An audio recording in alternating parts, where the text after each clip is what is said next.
తెలంగాణలోని అన్ని ఆలయాల కన్నా వేములవాడ రాజన్న ధనవంతుల స్థానంలో మొదటి స్థానంలో ఉన్నారు. 97 కిలోల బంగారంతో రాజన్న రాష్ట్రంలోనే మొట్టమొదటి స్థానాన్ని దక్కించుకున్నారు.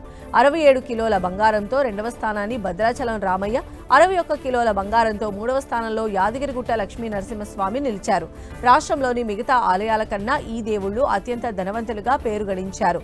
దీంతో పాటు భక్తులు అత్యధికంగా దర్శించుకునే ఆలయాల్లోనూ ఈ 3 ఆలయాలే ముందంజలో ఉన్నాయి.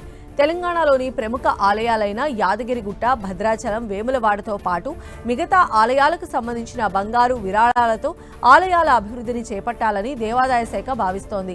అందులో భాగంగా ఏ ఆలయానికి ఎంత బంగారం ఉంది, ఆ బంగారం వల్ల ఆలయాల అభివృద్ధికి ఎంత మేలు జరుగుతుంది, దాంతో ఎలా అభివృద్ధి చేయవచ్చన్న దానిపై అధికారులు ప్రణాళికలు రూపొందిస్తున్నారు.